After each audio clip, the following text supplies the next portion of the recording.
Selena Gomez's Rare was worth the wait. Rare is an accurate title for a Selena Gomez album. Gomez, the former Disney Channel teen actress turned pop superstar and tabloid fixation, is part of the class of big-time pop singers who haven't released a full-length project since the middle of last decade. A group that includes Adele, Rihanna, and her former boyfriends Justin Bieber and The Weeknd. Her most recent collection, the Slinky Career Highlight Revival, dropped in October 2015. Her first for Interscope after parting ways with the teeny-bopping Hollywood Records, Gomez considers it her proper debut album. 2013's Stars Dance and a trio of Selena Gomez The Scene albums be damned. Revival completed Gomez's transition into full-fledged adult pop stardom, sent 3 songs to the top 10, and helped steer mainstream pop away from an aggressive EDM influence toward a softer, smaller, more graceful palette of sounds. Since then, she's remained a consistent presence at Top 40 radio thanks to a steady stream of singles, some of them hits. Yet despite suggesting the so-called number sign SG2 was very close in 2016, it has not materialized until now.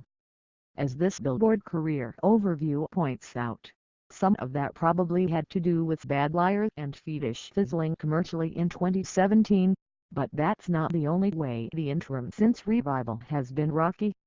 If you follow celebrity news blogs, you are probably familiar with the various twists and turns. Romantically, there were a handful of presumed reunions with Bieber before he settled down with Hailey Baldwin and an entanglement with The Weeknd that lasted most of 2017. Their breakup supposedly inspired much of his EP-length 2018 project My Dear Melancholy. The relational drama coincided with some intense health struggles.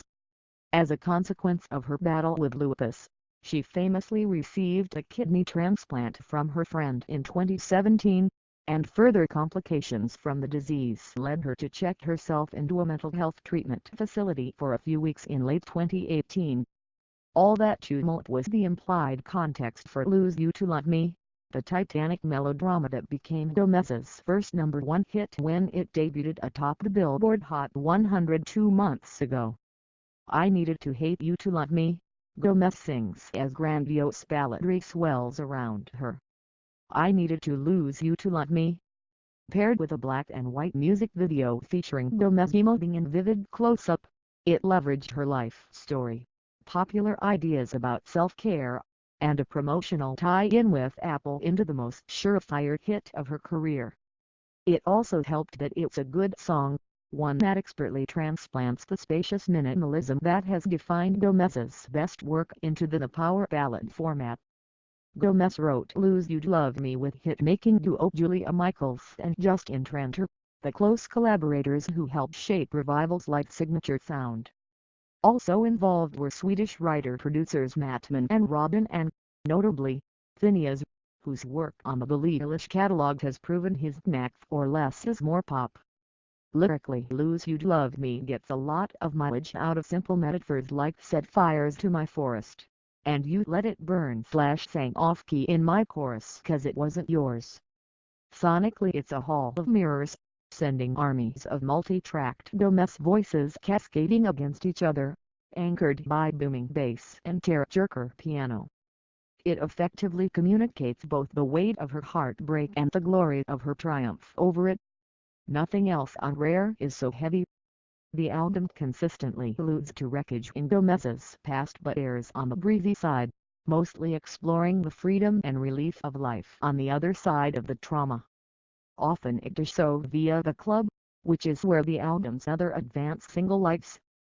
If Lose You to Love Me is a tearful face-to-face encounter with an ex, the briskly ricocheting dance pop track Look at Her Now is the sound of leaving that ex in the past and plunging headfirst into the future. Another Michael/Tranter co-write, the track makes hooks out of Gomez's wordless millimeters and producer Ian Kirkpatrick's manipulated vocal samples, weaving them into lots of other moving pieces. The result evokes several kinds of exhilaration, of having your senses bombarded, of realizing you dodged a bullet, of infinite pathways opening up. Took a few years to soak up the tears, Gomez crisply intones. But look at her now, flash watch her go. That sensation recurs frequently on Rare. Feels so good to dance again, Gomez half whispers against the loudly popping bass groove of Dance Again.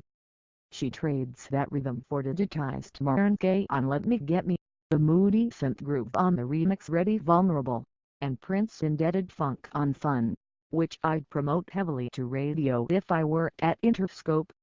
Rare isn't really a dance album, though. It's more of a cornucopia of subgenres, all filtered through the aesthetic Gomez has crafted with Michaels and Trenter, the one that reached its creative pinnacle with the 2017 Talking Heads' Flip Bad Liars. Many of Gomez's other singles in recent years have diverged from that zone to some extent. Often, she struck top 40 gold by merging big sing-along choruses with assorted dance pop genres. The tropical house-infused Kygo collab It Ain't Me, the post-EDM arena anthem Wolves with Marshmello, the 13 Reasons Why soundtrack hit Back to You. Those, plus the ill-fated Gucci Mane duet Fetish, are compiled as bonus tracks on the deluxe Target edition of Rare, but with the exception of Bad Liars, it's clear they were left off the album proper for a reason. These quasi-EDM pop rock tracks work just fine as Selena Gomez songs, but they're a bit too bombastic for a Selena Gomez album, where the writing and production are smartly catered to the subtle, breathy vocals that best serve her voice.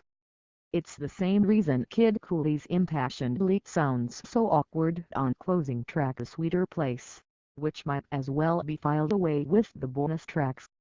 Luckily, the tracklist is filled out with songs that maintain the minimalism of revival hits like Hands to Myself and Same Old Love while showing how flexible that aesthetic can be. Rare's title track and opening number, A Kiss Off to a Former Beau Who Didn't Recognize How Special She Was, comprises little more than a hip-swinging rhythm section that could almost pass for spoon. On the other hand, the skeletal ring, about toying with non-committal lovers, resembles myriad Latin pop hits, from Havana to Smooth. The well-executed genre exercises continued on the back half of the album. People You Know, A Lament About Losing Friends, is a flickering electropop ballad that concludes with some Dungeon Heat-style synthetic harmonies. The flirty, six-lack featuring bar and B track Crowded Room demonstrates her capacity for falsetto flutter. Kinda crazy segues between funky head bob bass and gorgeous piano ripples untethered from gravity, while the loosely soulful Cut You Off lets loose with a surprising outburst of blues guitar and stuttering melodies in kind with Beyonce or Ariana Grande. In sound and substance, each song differs from the next just enough. They cohere into a compelling self-portrait. Gomez is not out here dropping lemonade on us. But not every A-list pop album has to be an art-damaged epic blockbuster. Compared to less than spectacular recent efforts like Camila Cabello's Half-Baked Romance and Harry Styles' Beige Boomer Date Fine Line, Rare's stylish assortment of songs is refreshing. The commanding, understated flex that suggests Gomez's lengthy toil in the studio paid off. Maybe there's a correlation. Selena Gomez albums don't come along all that often, and neither do pop albums this fully realized and self-assured.